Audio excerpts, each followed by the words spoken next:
Hey Addicts, I'm Josh. I'm Michael. And today we're here for another comic review. This time we're back for Die, issue 4. And 4 dies. 4 dies this time. There's definitely more than 4 people that die in this. But we're saying a lot because... Well, actually it's not, because a lot of people die in this series. But what I meant to say is that this issue is probably the best one yet, in my opinion. Don't know about you, but getting into like the recap, we get to, I guess, kind of pick off right where we left off, seeing George and Jennifer go at it in the apartment, fighting. I mean, real fighting. Yeah, real fighting. And she puts up a really good fight, and that kind of plays into the comedic aspect, I guess, because George is like, I see why my brother liked you. At first I was like, I don't like you at all, but now I'm like, I'm interested. Yeah. So we get to see that he does subdue her, and he doesn't kill her, though. He actually just like, I'm going to make you mine. Which, whatever that means. That means. And I don't know if it's at this time or not. I don't think it is at this time. No, it's not. Whoops. Anyway.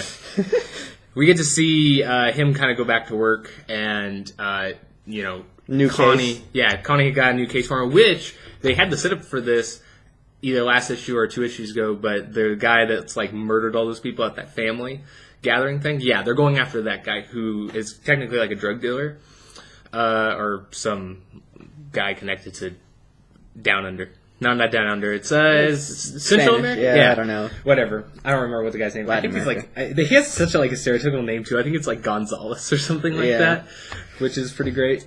But we get to see them go on this mission, and we get to see like sneak peeks of Nate being like, something's off with you. Like at first, like, some of the things he says, some of the actions he has, like he almost like kills like an informant, and he's like, that's your contact. What are you doing? He's like, all right, let's go this way. Or like when they're trying to find like the villa, and he's like, all right, let's go this way. And he's like, but isn't it right there? So there's Nate's not stupid. He's picking up on these. He's got a new power too. He does. The power to disembowel them from the outside.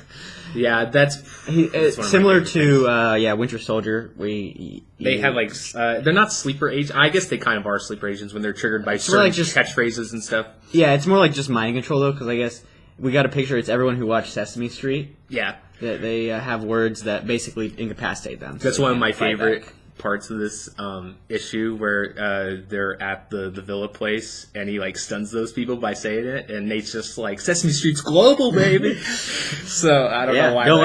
Don't watch Sesame Street, kids. It'll mind control you. I never watched Sesame Street as a kid, so I'm pretty sure I'm safe from this trick. Good to know. I'll know that if government assassins come after me, I'll be like, I'm immune. But anyway. When they come back, we get to see that George goes back to the apartment. He's keeping Jennifer all tied up. Prisoner. Prisoner. And we get to see, actually, he's working with... for the life of me, I still can't figure out what this old guy's name is. I'll have another month. I'll figure it out in that time, hopefully. But I just gotta call him O Prune for now, because that's what he basically is. But we get to see that George is actually working for him. And, George is like, he has seemingly no boundaries of like who he can kill. I guess if it's like really weird, because he's like, I'll kill anybody, but I won't kill them if I don't feel like it. Because he's okay with keeping Jennifer alive, but he's like, Nate kind of suspects me, I think, so we might have to get rid of him. And the old guy's like, all right, that's fine. And then we actually figure out that old guy is sending a strike team after John.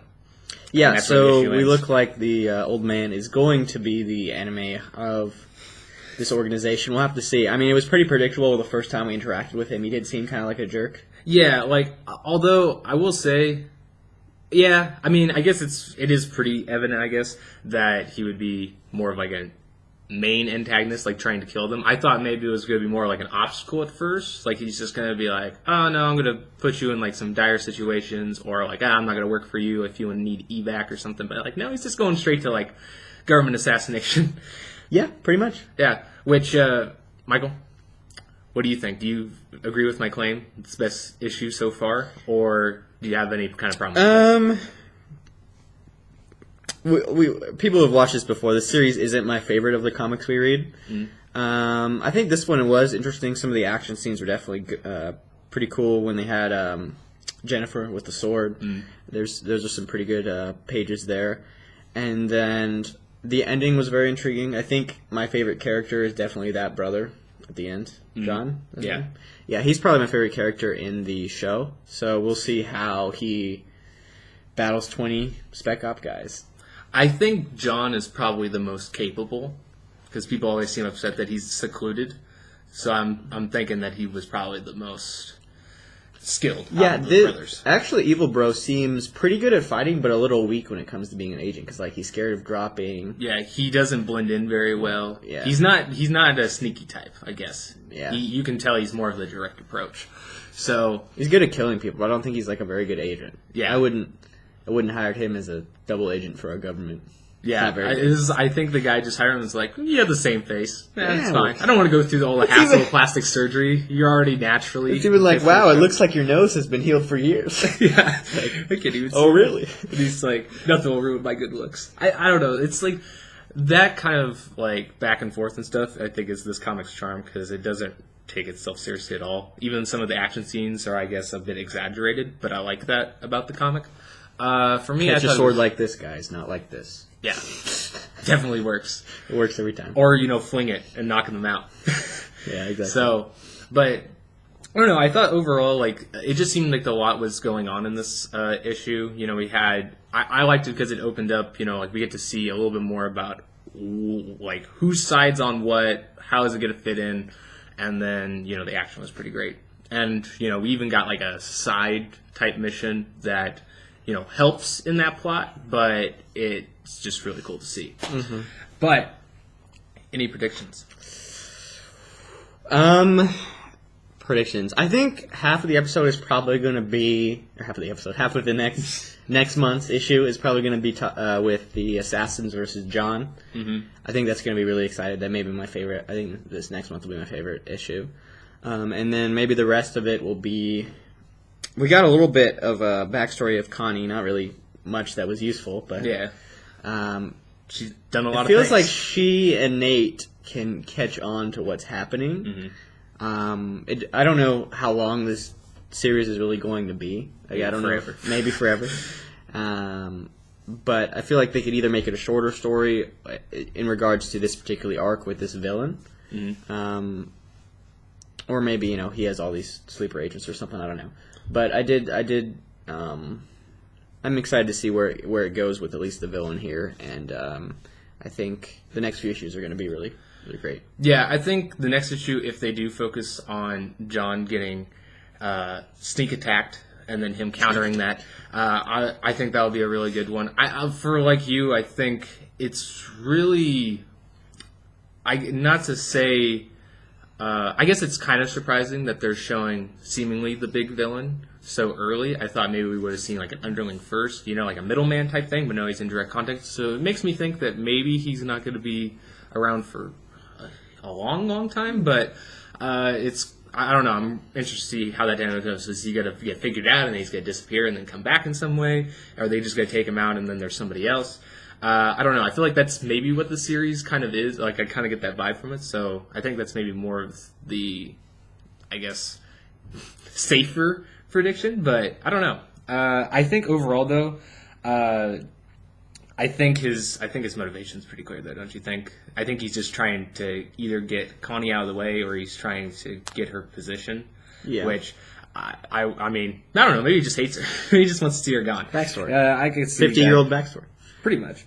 The only other thing I had is like we still don't know like what George's motivation is, but it seems like he may have like a vendetta against his brothers or Connie because I feel like if he was, if he had some other thing other motive, he wouldn't maybe be killing everybody that he knows or is related to so easily. So it makes me think that he has some personal thing because we see that he has like motivation of money, but at the same time he doesn't seem too restricted by it. Like, if the guy was like, oh, I'm not going to pay you, he's like, whatever, I'm going to still do what I want, So it seems like there's some other motive there, but we still don't know for sure.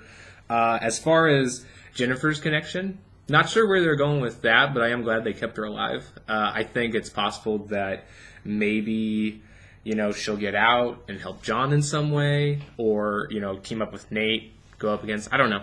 But I'm curious to see her stay alive because I think her being just captured for like 10 issues is not going to be for her.